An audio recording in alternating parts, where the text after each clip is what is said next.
বলছে যদি 3a = 4b = 5c হলে a = b = c এর মান কত এবং a = c এর মান কত। কোশ্চেনটা প্রাইমারি এবং যদি এটা ক্লাস 7-8 ম্যাথ, কিন্তু প্রাইমারি টেটের জন্যে বা এসএসসির জন্যে, সিজিএলের জন্যে, এগুলোর জন্য কিন্তু ইম্পর্টেন্ট। এবার আমি মানটা আমি করবো কী করে না, যেটা আমরা ক্লাসে যেটা আমরা ছোটোবেলায় করেছিলাম, ওগুলো সহজ পদ্ধতিতে জিনিসটা দেখছি। দেখো এখানটা যেহেতু a 3a = 4b = 5c, তাহলে তিনটের মান সমান। তিনটে মান যেহেতু সমান, আমরা ধরে নিলাম যে 3a = 4b = 5c = k, এটা ধরি। আচ্ছা, যেহেতু তিনটে মান সমান, তাহলে আমরা এখানে বলতে পারি যে 3a = k, তাহলে a = k/3। একইভাবে 4b = k, তাহলে 4b =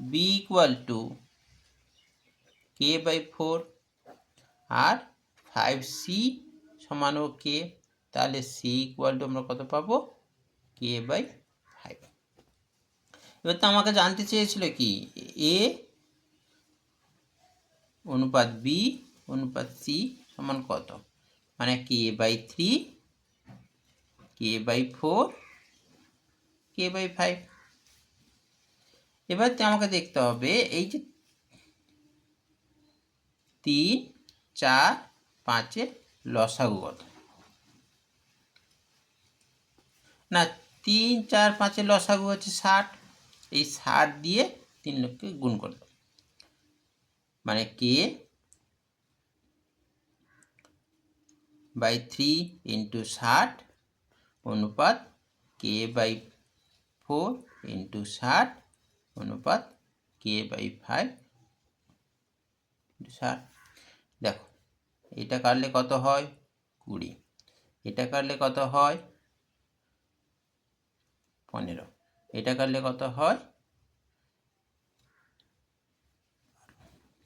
তাহলে আমরা কত পেলাম, 20k অনুপাত 15k × 12k।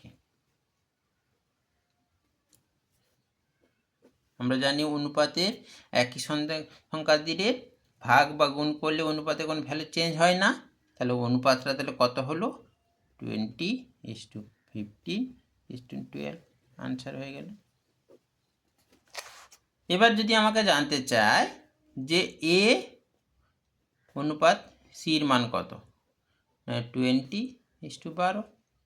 হ্যাঁ, এখানটা দেখো দুটোকে আমরা 4 দ্বারা ভাগ করতে পারবো, তাহলে কত, 4 5 20, 4 3 12, তাহলে আনসারটা হবে কিন্তু এইটা। এবার এখানটায় তোমাদের একটা প্রশ্ন হতে পারে যে এখানটায় 20 আর 15কে তো আমরা ভাগ করতে পারবো, বা 20 12কে ভাগ করতে পারবো, 5 12কে ভাগ করতে, কিন্তু অনুপাতের ক্ষেত্রে তিনটে সংখ্যাকে যদি কোনো সংখ্যা দ্বারা ভাগ করা যায় তবে আমি সেটা ভাগ করতে পারবো। তিনটের ক্ষেত্রে যদি দুটো থাকে তাহলে দুটোকেই ভাগ করতে হবে, তিনটের ক্ষেত্রে দুটো দুটো ভাগ করলে হবে না। আশা করি বোঝা গেছে। বোঝা যদি গিয়ে থাকে তাহলে এই অঙ্কটা নিজেরা ট্রাই করো, করে কমেন্টে আমাকে আনসারটা বলো।